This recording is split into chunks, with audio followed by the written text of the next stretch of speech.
always so. Welcome to Porch Play Chat, sponsored by the American Association for the Child's Right to Play, or more affectionately called IPA-USA. IPA-USA is the USA affiliate of the International Play Association, and as part of our efforts to promote play, we've introduced Porch Play Chats, and there's almost 300 of them, so there's lots of them out there for you to hear and listen to. I'm Deb Lawrence. I'm president of IPA-USA, and with me on the porch is Danielle Hunter. Danielle, huh? Hi, Deb. It's so nice to see you again. Thanks for having me. Oh, to see you. So Danielle's been in the field of early childhood education for 15 years and served as a teacher, an assistant teacher, a director, and most recently, the director of education for a large multi-state childcare company. She's most passionate about her career in bringing awareness to the value of early childhood education and the vital role that our teachers play in shaping young children during these early years. She lives in Connecticut with her two beautiful daughters, Millie and Mallory, and her husband, a small herd of animals, which cracks me up. We have 6 cats. That's my Okay. small herd. You've got a small herd too. Yeah, I have a small herd. And so Danielle's going to talk to us today about what she hears teachers say. I want to be a real teacher. yeah. That makes me so sad. It crushes me every time I hear it, quite honestly. And I think one of the last times I heard it, I had this light bulb moment where it was almost like a passion ignited, where I was like, hold on a second. Who told you you weren't a real teacher? But also, we've got to unpack this idea that education is a team sport, right? And there are all these different positions within that. And early childhood education teachers are one of the most important, if not yes. the most important position within that team sport of education, right? I think when you think about something like soccer, right, you've got a goalie, you've got defenders, you've got midfielders and forwards. And when they're playing in this game, they're all within their perspective positions and doing their role, right? We don't see a forward shooting back down the field towards their goal, trying to defend the goal, right? That's the goalie's job. And so we trust in the world of sports, we trust our teammates to fulfill their role and their responsibility. And I think we need to do a better job of that as a society, in trusting teachers across all sectors to do their position, right? And the role that they were very educated, worked really hard to be able to do. And so that's, I think when you think about education as a team sport, us as parents, us as early educators, us as primary grade educators and beyond, we all have a position.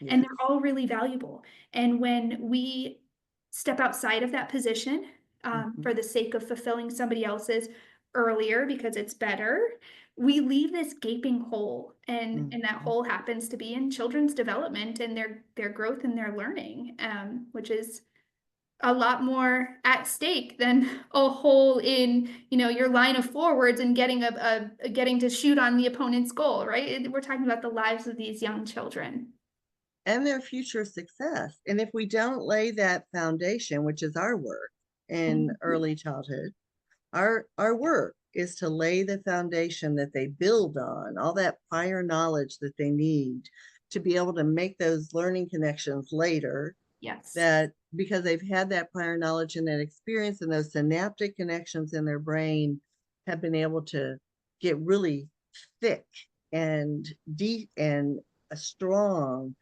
so that their children have those strong connections through play of that experiential learning and what it is that they're in following their own interests. And I we've been talking all day about the joy.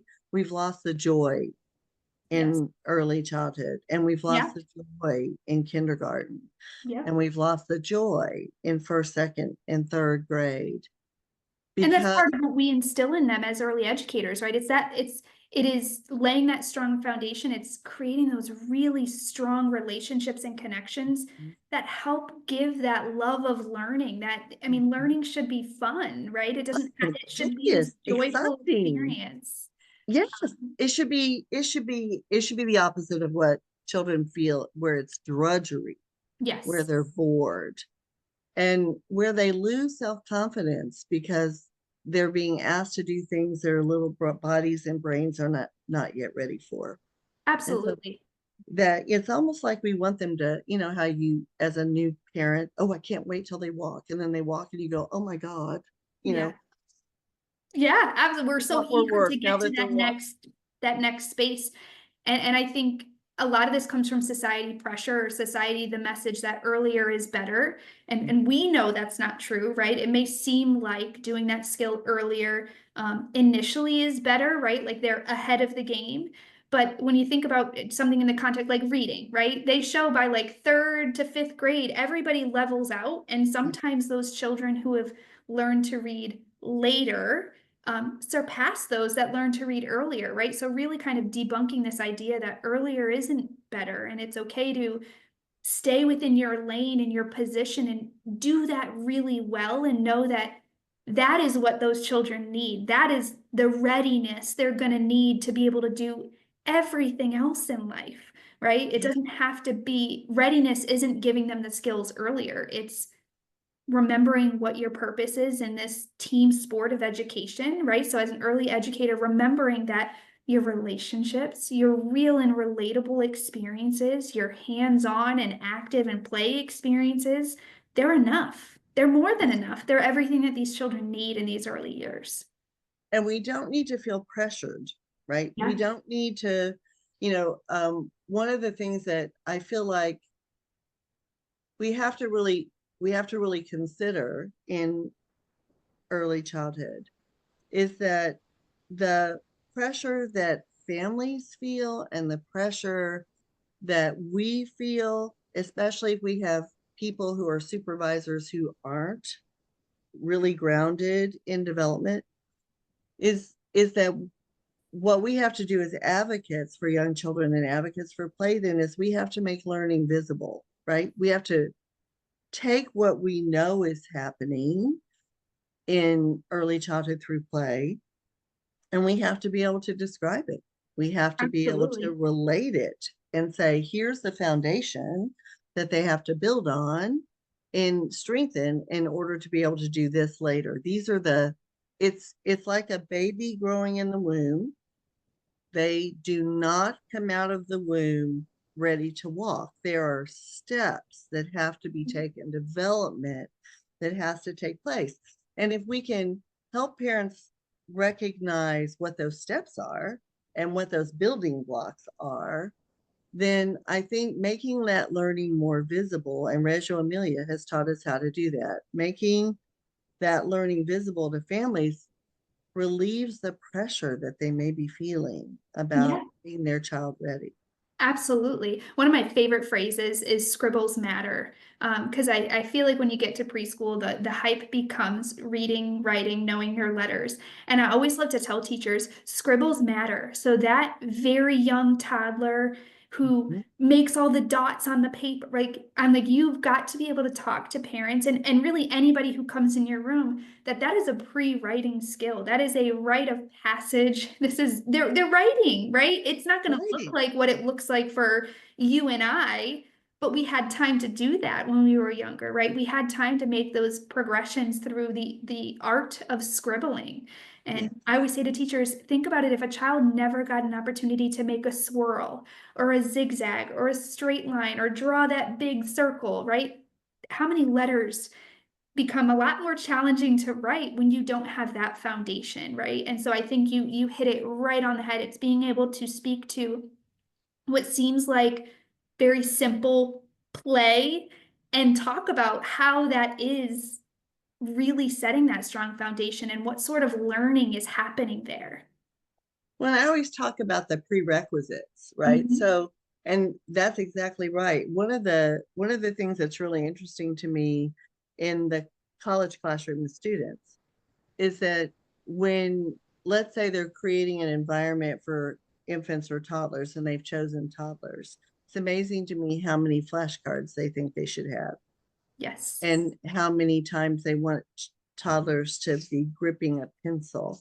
And Mhm. so I give them the stages of writing, the pre-stages Yeah. of writing. And they go, that's what they should be doing. I'm like, yes, that's the stepping stone to get them to where you want them to be later. And don't give them markers, give them crayons. They need crayons. They need that firm. Don't give them Play-Doh, give them clay. They need that. Yeah. They need to build up these muscles in their hands to be able then to write. And when you talked about Scribbles Matter, Stacy Binge was on, and she's a regular on Porch Play Chats. And she was talking about my favorite thing to tell teachers is blank paper and crayons everywhere in the room. Blank paper and crayons and blocks, blank paper Yeah. and crayons and dramatic play, blank paper and crayons and writing, blank paper and crayons at the art center, Absolutely. everywhere. Manipulatives, you have blank paper and crayons Yeah. because children will just on their own get blank paper and crayons and start drawing something that they built, or Yeah. because of where they are developmentally. And if you have those materials available everywhere, they're easily accessible and they don't have to look for them. And what a powerful way to help them understand that marks on paper have meaning and can tell a story, which is the very one of the most important foundations of reading, right? You need to understand that these words on paper are more than just words you can memorize. They're telling you something, they're telling you a story. And so I love that. That's another big piece that we always say too is put elements of writing everywhere, right? It should be in every area an opportunity for them to write where they are, right? Even if it's seemingly just a scribble or a picture they drew or whatever it may be, give them opportunities to practice that skill in ways that meet them where they are and that are appropriate for the population of young children that we are teaching in these early years. Exactly. And so if we could describe with a teacher who says, I want to be a real teacher, and they feel like that the play in the classroom is not meeting their desire of, I want to be seen and respected as a real teacher. And we've talked to them about development, and we talked to them about laying this foundation that all other learning is built on. And it's like building a house, right? You don't put down the foundation until you have all the plumbing pipes in, and you don't, put up the sheetrock until all the electrical stuff is in. We're that pre stuff that you Yeah. do so that the house is strong and built correctly. How else can we help them value the work that they do? I mean, I know that I would walk into classrooms and say, wow, look how engaged these children are because they were playing. And what have you noticed this morning? So I would ask them questions that they would say, oh, you'll never believe, Sarah, who never likes blocks, went to the block area this morning and she actually drew a picture of what she built. And I'm like, oh my goodness, that is a huge step for Sarah. And, and they would be, and that would excite them Yeah. because they could describe to me what it was that Sarah had done that Sarah had never done before. And I said, make sure you tell her parent that, so that parents would then say, oh, she is growing and developing. And I said, and how can you make that visible for the parents? Oh, well, I could ask Sarah if I could make a copy of her picture and Mhm. I could put it up on the wall and put it in her portfolio so parents could see how her pre-writing skills were coming. And I was like, that's exactly right. So what else has happened? And then they would just tell me, oh, you'll never believe so and so had this wonderful conversation, even though they were arguing. Yeah. Yeah. But how much social development and growth are they going through with that argument? The problem solving, the learning to see from somebody else's perspective, to hear somebody else, to participate in that back and forth, that serve and return, that's a conversation, right? And I think that you speak so well to, we've got to start asking teachers those questions. Tell me what was happening here. How would you tell this to a parent?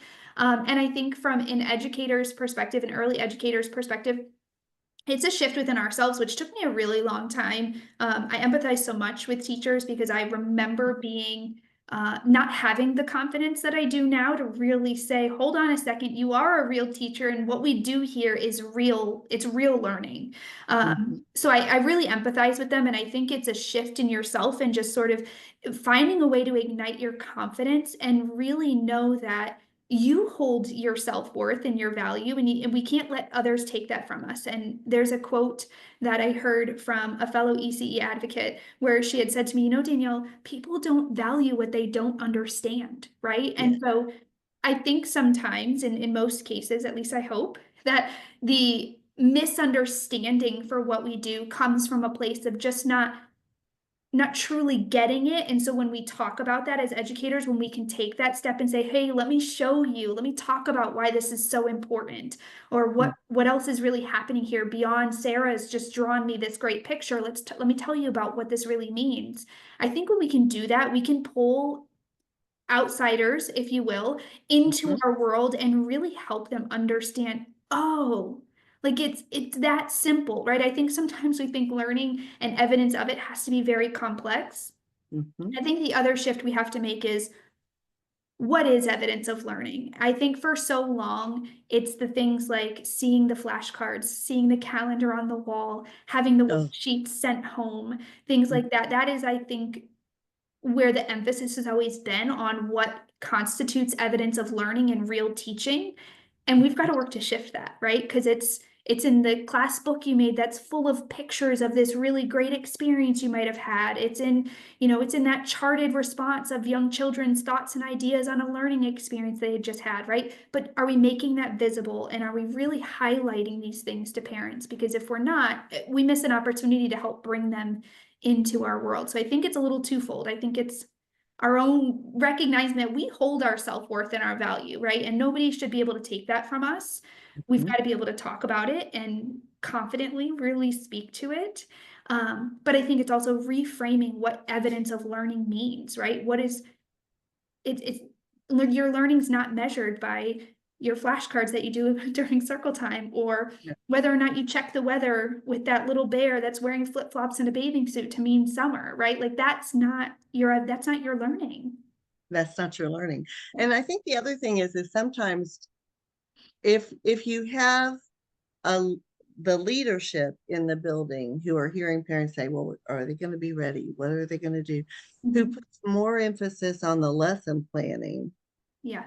I finally figured it out after way too many years that the teachers were so busy making a lesson plan that that I finally said, you don't need to turn in lesson plans a week early, right? Because Yeah. my goodness, you don't know what's going to happen that day.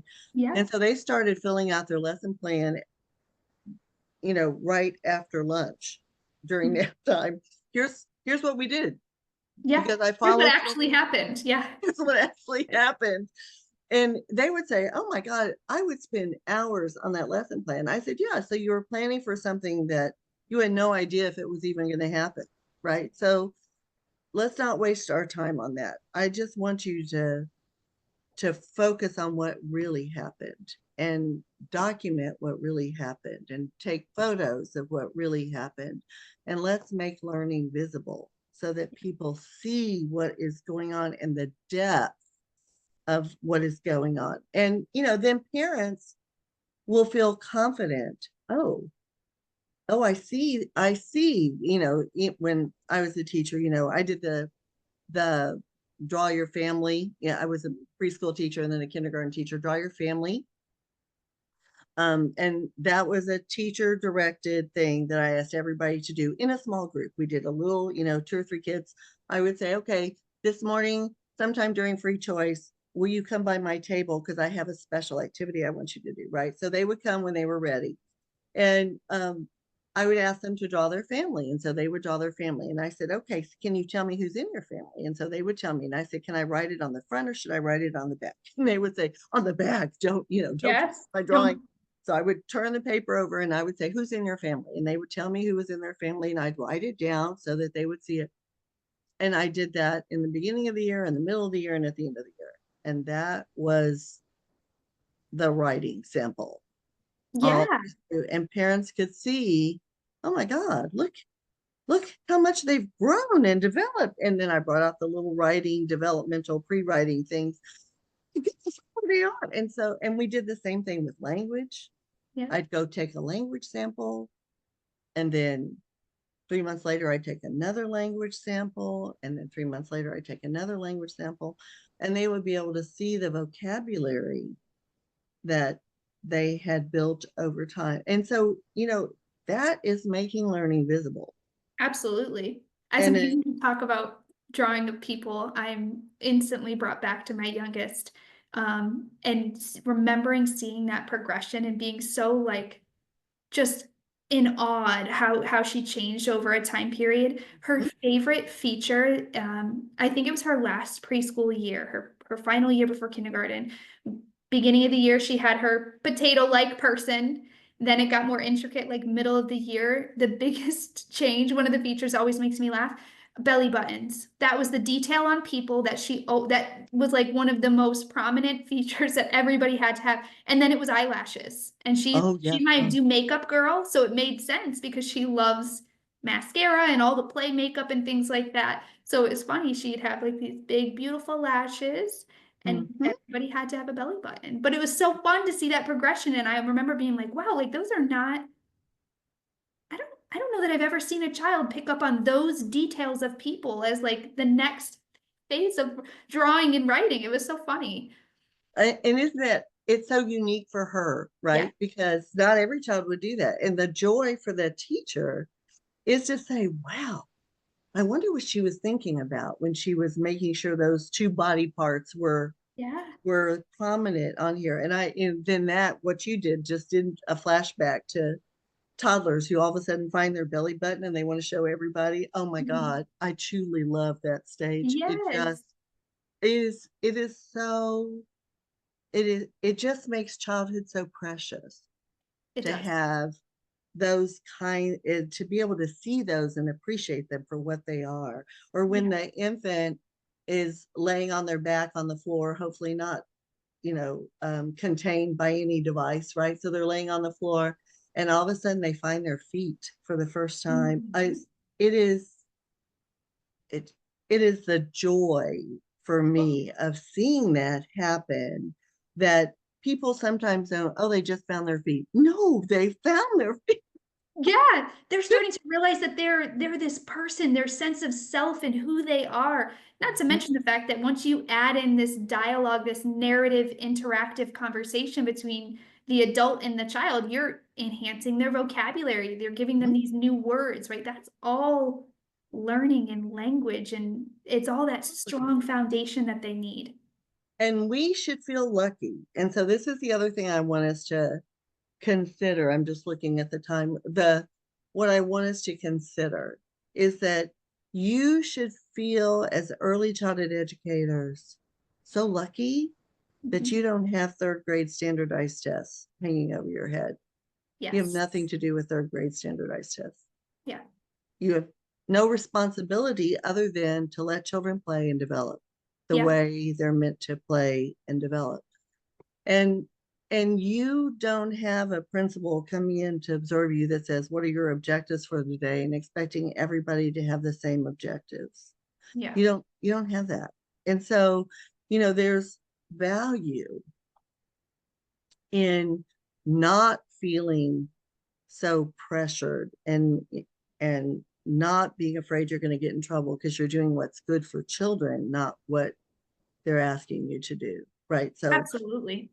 there, And I it's just, do think it's for so different. yeah, for many of those years, I agree with you. I think we have the luxury of not having that immense pressure. I think something shifts for some when we get to the preschool years, where Mhm. I think we feel this like this sense of need to be like, okay, but did I Right. really do everything to get them ready? And we Yeah. kind of forget, and I'll be full transparency, I had a little bit of that panic with my oldest now that when she was getting ready to go to kindergarten, just being like, did I do everything I could have in these early years to make sure she was ready? So I empathize and I get it, but I think it's really sort of recalibrating yourself as a teacher, kind of going back to this team-based mindset and knowing that early childhood, being a parent is part of this big team, and what you do and how you fulfill that. You have certain responsibilities and expectations for that position, right? We as early educators, we have things we should be doing in our role as early childhood educators. And I think recalibrating and remembering that that's our position, and that in and of itself is enough if we do the things we know young children need, if we do the things we know create the best learning experiences and opportunities for them. I think we just lean into what we know is right. And we feel confident in that what we're doing is what is best for the child, what's best for development, what's best for creating that strong foundation, what's best for making them feel confident in who they are as a person, and that they can learn and they can discover and they can master the Absolutely. developmental stages, not what that, not just academic. So physically, fine motor, with language and social and emotional development, and all of that integrated happens during play. Yeah. And so they make more sense of their world then.